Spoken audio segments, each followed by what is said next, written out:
अकेले रहने के 8 फायदे। दोस्तों, यहां अकेले रहने का सबसे पहले मतलब तो ये समझ लीजिए कि अकेले रहने का मतलब यहां मैं ये नहीं कह रहा हूं कि आप अपने परिवार से ही बिल्कुल अलग रहें, अपने मम्मी पापा को छोड़ करके, अपने भाइयों बहनों को छोड़कर अलग रहें, बल्कि यहां अकेले रहने से मतलब है कि दिन भर के समय में से कुछ घंटे अपने आप को देना, कुछ समय निकाल करके अपने आप को देना। ये तो सभी को पता है कि हर किसी के जीवन में एक ऐसा व्यक्ति जरूर होता है जो उसके जन्म से लेके मरने तक उसके साथ बना रहता है, और वो होता है वो खुद व्यक्ति। अब आइए उन 8 फायदों के बारे में हम चर्चा कर लेते हैं। दोस्तों, सबसे पहला फायदा तो ये है कि ऐसे व्यक्तियों की यूनिक पर्सनैलिटी होती है, यानी कि सबसे अलग व्यक्तित्व। आप सभी ने सुना होगा कि हर व्यक्ति में कुछ न कुछ खास जरूर होता है, लेकिन यदि आप भीड़ में रहते हैं तो दूसरों का प्रभाव आप पर पड़ता है, और ऐसे में आप अपने खुद की पर्सनैलिटी को भूल जाते हैं। और यही फायदा है अकेले रहने वाले व्यक्तियों में कि वो अपनी पर्सनैलिटी को यूनिक रख पाते हैं। इसी में दूसरा नंबर है पॉजिटिव एटीट्यूड, यानी कि सकारात्मक दृष्टिकोण। दोस्तों, इस बात को आप बिल्कुल आसानी से समझ सकते हैं कि यदि आप भीड़ में रहते हैं तो सामान्य सी बात है कि एक दूसरे से तुलना होने ही लगेगी, और जहां पे भी कंपैरिजन होता है वहां पे कहीं ना कहीं नेगेटिविटी अपने आप दिमाग में आने लगती है, दिल में घर करने लगती है।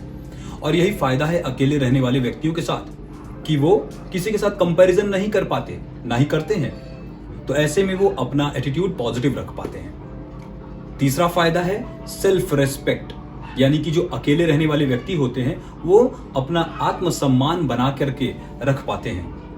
इसका कारण भी सुनिए। इसका कारण सिर्फ यही है कि यदि वो भीड़ में नहीं है तो वो दूसरों को मुंह नहीं लगा पाते, दूसरों के बातों का झूठ मूठ का जवाब देना इनका नेचर नहीं होता, यानी कि किसी और को मुंह नहीं लगाते। तो ऐसे में उनका सेल्फ रेस्पेक्ट हमेशा ही बना रहता है। इसी के बाद चौथा पॉइंट आता है क्रिएटिव माइंड, यानी रचनात्मक दिमाग। अब ये क्रिएटिव माइंड कैसे हुए? आप खुद सोचिए, अकेले रहने वाला व्यक्ति अपने आप को समय देगा। अपने आप को समय देगा, उससे क्या फायदा भाई? फायदा ये है कि वो डिस्टरबेंस में नहीं पड़ेगा, डिस्ट्रैक्शन उसके साथ नहीं होगा, उसके कामों में कोई डिस्ट्रैक्शन नहीं।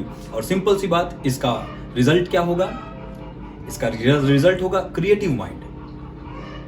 5वां नंबर है सेल्फ डिपेंडेंट। अकेले रहने वाले व्यक्ति सेल्फ डिपेंडेंट होते हैं।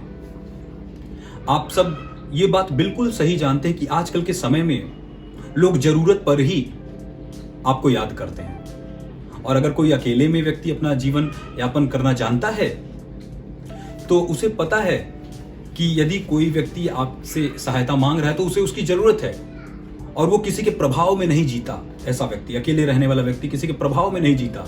यही कारण है कि ऐसे लोग सेल्फ डिपेंडेंट भी हो जाते हैं। 6वां पॉइंट है मेंटली और इमोशनली स्ट्रांग। अकेले रहने वाले व्यक्ति मेंटली और इमोशनली स्ट्रांग होते हैं, क्योंकि वो जानते हैं कि हम किसी पर डिपेंडेंट नहीं है।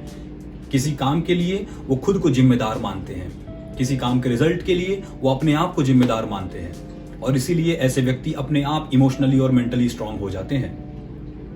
अगला पॉइंट है मोर प्रोडक्टिव। ऐसे व्यक्ति अधिक उत्पादक होते हैं, रिजल्ट देने की क्षमता उनमें ज्यादा होती है। कारण, अभी तक जो भी ऊपर मैंने पॉइंट्स डिस्कस किए, ये डिस्ट्रक्शन पे विश्वास नहीं करते, डिस्टरबेंस इनके लाइफ में नहीं होता, सिर्फ अपने आप पर डिपेंडेंट होते हैं, अपने आप की रिस्पेक्ट करते हैं। तो इसीलिए इनके सारे कामों का जो प्रोडक्ट निकलता है, यानी जो रिजल्ट आ रहा है, वो ज्यादा अच्छा माना जाता है। तो सबसे लास्ट और सबसे best point, high success rate, यानी कि ऐसे व्यक्ति जब भी कभी कोई काम करते हैं तो उनके लिए काम में सक्सेस रेट सबसे ज्यादा होने की पॉसिबिलिटी होती है। और इसका कारण ऊपर के सभी जो भी पॉइंट्स हमने डिस्कस किए वो सारे हैं। उम्मीद करता हूं वीडियो पसंद आया होगा। वीडियो पसंद आया तो इसे लाइक करिएगा, चैनल को सब्सक्राइब करिएगा, और अपने दोस्तों से भी शेयर करिए ताकि उन्हें भी इस प्रकार के और भी वीडियो समय पर मिल सकें। धन्यवाद।